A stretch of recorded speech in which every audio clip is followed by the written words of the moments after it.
Hello প্রিয় শিক্ষার্থী বন্ধুরা, আসসালামু আলাইকুম। 2026 সালে এসে উপবৃত্তির জন্য কোন শ্রেণীতে কত টাকা করে দিচ্ছে তোমরা এ বিষয়ে অনেক শিক্ষার্থীরাই জানতে চেয়েছিলে। আজকের এই ভিডিওতে আমি তোমাদেরকে এই বিষয়টাই জানিয়ে দেব।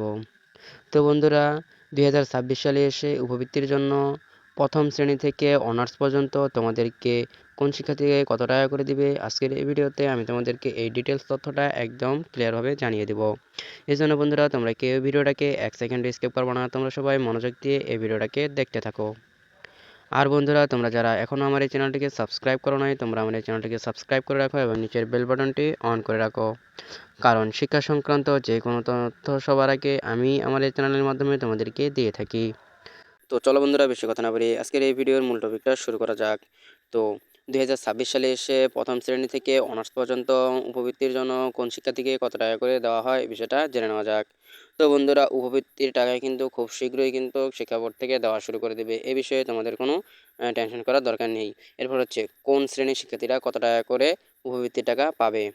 স্কুল ও মাদ্রাসা পর্যায়ে ষষ্ঠ থেকে সপ্তম শ্রেণীর শিক্ষার্থীদের জন্য প্রত্যেক মাসে তাদেরকে দেওয়া হবে 200 টাকা করে।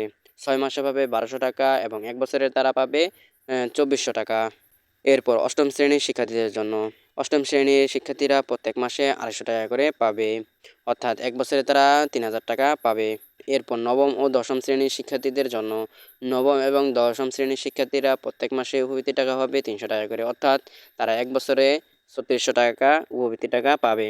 এছাড়া যারা দশম শ্রেণীতে পড়ালেখা করে তাদের যে একটা ভর্তির জন্য খরচ এবং হচ্ছে বই কেনার টাকা, এই যে অতিরিক্ত একটা খরচ, এই অতিরিক্ত খরচের টাকা কিন্তু তারা পেয়ে থাকে। বুঝতে পারছো? যারা এসএসসি পরীক্ষায় অংশগ্রহণ করবে তাদের যে এসএসসি পরীক্ষার যে একটা ফর্ম ফিল আপের জন্য যে টাকা দিতে হয়, সেই ফর্ম ফিল আপের টাকাটা কিন্তু তারা ফেরত পেয়ে থাকে যারা উপবৃত্তি পায়।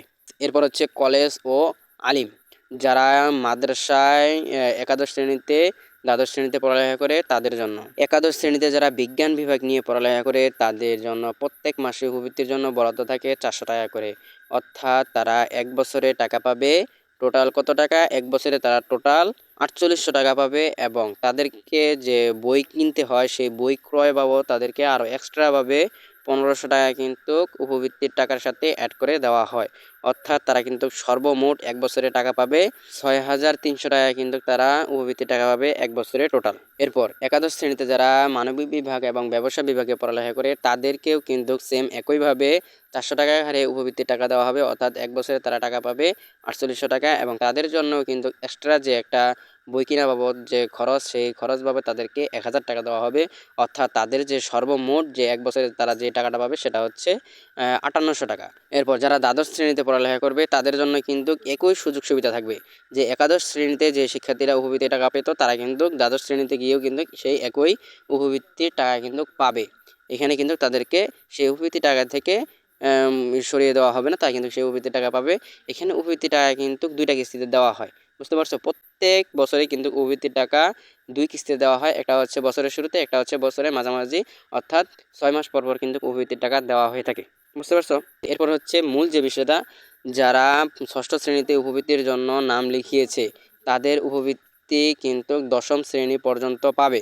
যদি সেই শিক্ষার্থী মারা না যায়, সেই শিক্ষার্থী যদি পড়ালেখা বন্ধ না করে এবং স্কুলের যে নিয়ম নীতি রয়েছে সেই নিয়ম নীতি যদি ভঙ্গ না করে থাকে, তাহলে কিন্তু তাদের এই উপবৃত্তির টাকা ষষ্ঠ শ্রেণীতে নাম লেখানোর পরে দশম শ্রেণী পর্যন্ত কিন্তু পাবে।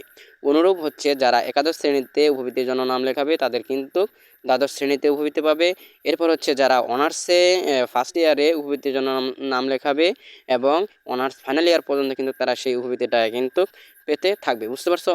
এই যে এই নিয়মেই কিন্তু প্রত্যেকটা শিক্ষার্থীকেই কিন্তু উপবৃত্তির টাকা দেওয়া হয়ে থাকে। তো বন্ধুরা, এই ছিল আজকের এই ভিডিওটা। এই ভিডিওটা তোমাদের কাছে কেমন লেগেছে? যদি ভিডিওটা ভালো লেগে থাকে অবশ্যই এই ভিডিওতে একটা লাইক, একটা কমেন্ট এবং এই ভিডিওটা বেশি বেশি করে শেয়ার করে দেবে তোমার অপর বন্ধু বান্ধবের কাছে, যেন তারাও এই ভিডিওটা বেশি বেশি করে দেখতে পারে।